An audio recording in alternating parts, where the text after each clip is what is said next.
Hey guys, Caitlin with Gravel here. We are in Mexico City and I'm so stoked because we're here with Avidan, who is the taco mensch of the city. Today we're about to go on a top-rated taco tour.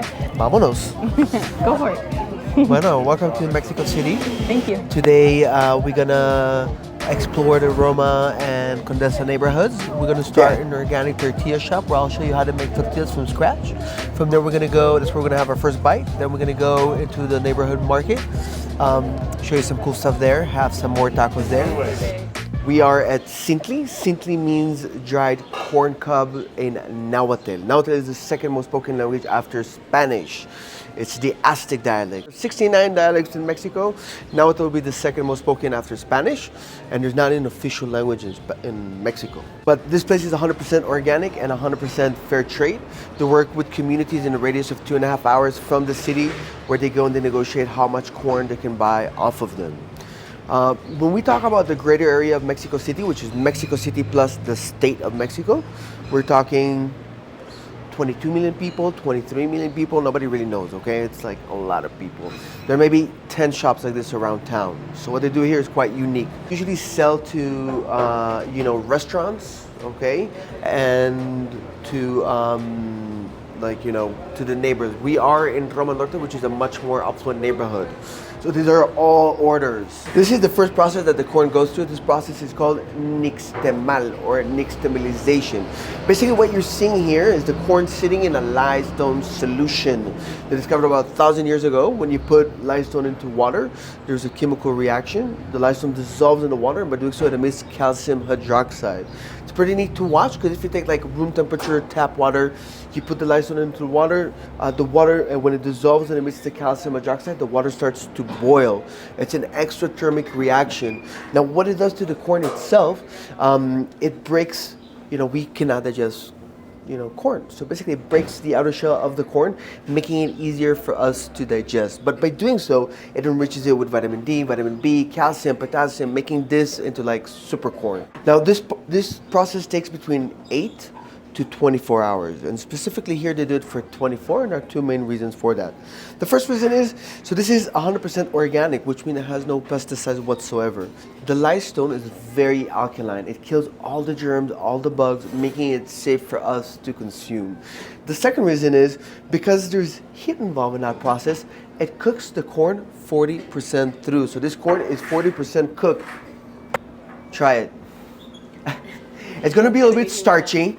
It's going to be on the al dente side, and it's going to be a little bit bitter. That bitterness comes from the limestone itself. Yeah, just take one. Anyways, after 24 hours, they take it out, they rinse it from the excess limestone, and they put it in this mill right here. So you have this two volcanic stones, okay? Usually they're placed right here, and what they do is, they mill the corn into, from this, right? It goes into the mill, and this is what we get.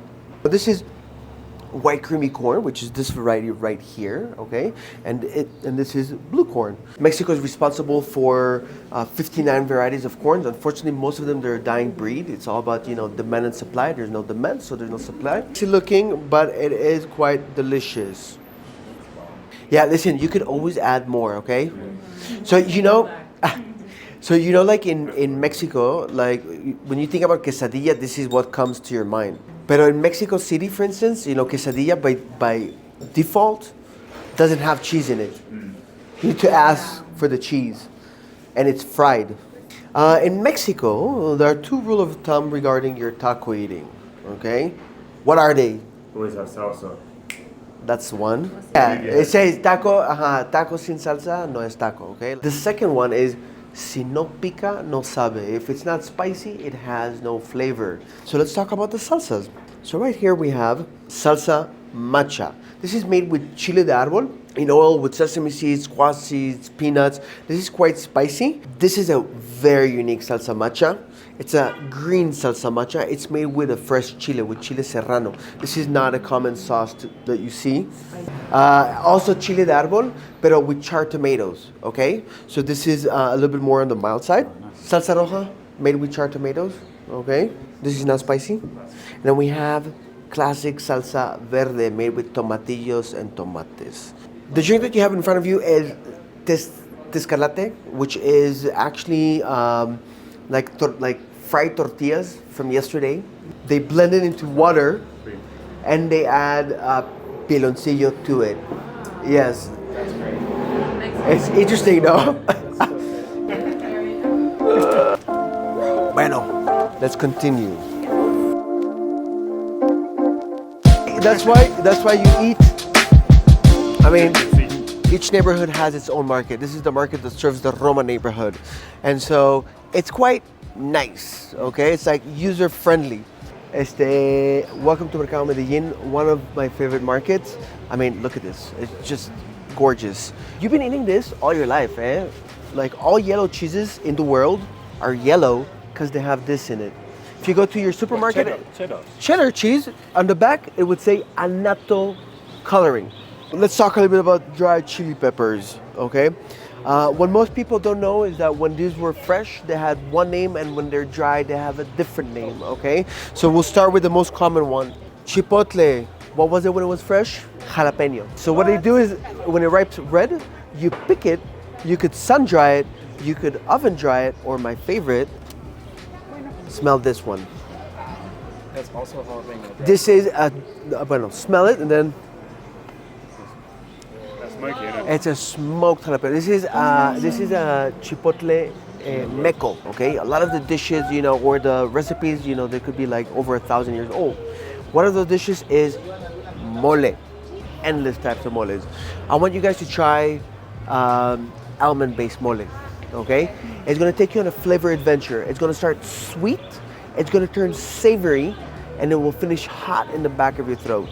These are the different mole pastes, okay? This is the almond-based one, okay? Okay, remember, sweet, savory, Oh yeah, got the and then hot in the back of your throat. Marmite. yeah, so they're normally a little bit like. No, have some tacos.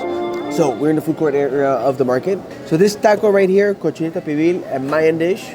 And what they do is they take the achiote, that red stuff that I showed you, the sour oranges, lard, bay leaves, garlic, salt, pepper, gracias. And they make this beautiful marinade. They take a small pork, they cover it in the marinade, cover it in banana leaf, and then cook it 6 to 8 hours in a pit. That's why it's called Cochinita Pibil. Cochinita from small pork, and pib in Mayan means pit, like underground pit. You eat it with pickled onions that have Mexican oregano, okay? Mexican oregano is like Italian, but like on steroids. Smell it.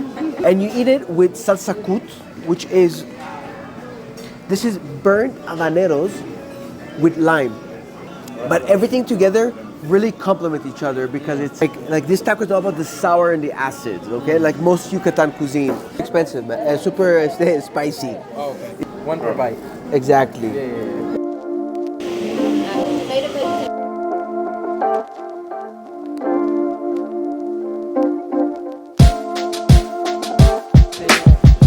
Look at this. It's like glaciers. Pero now we're gonna dress it up. Why? A taco without the salsa is not a taco.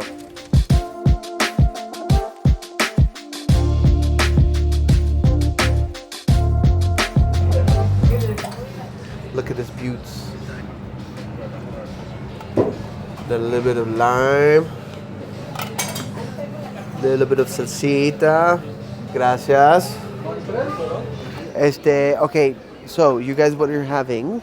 Bistec in pasilla, which is like minced pork steak in pasilla chile sauce. Quite delicious. And it has it topped up with guacamole and cheese and a little bit of salsita. Squeeze some lime, go for it. And it's served with 2 tortillas. The bottom one is called a copia or a copy. And again, it serves to like fill you up basically, okay? It's the taco al pastor. And it's quite unique taco. It's a quite essential Mexico City taco, but its origins is from the Middle East. There was a huge immigration of Lebanese, of Christian Lebanese. They were fleeing the Ottoman Empire. And when they settled in Puebla, they wanted their taco árabe. They wanted their shawarma. So they made, the shawarma out of pork.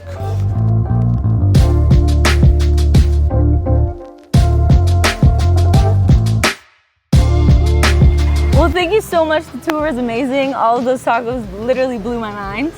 And it was just so fun to see you in your element. How can we find you online? Everybody who's watching. How can they book a tour with you? You can find me at tacomensch.com, Instagram at tacomensch, also on Airbnb experiences. Taco Amazing. kisses, taco flavored kisses to y'all.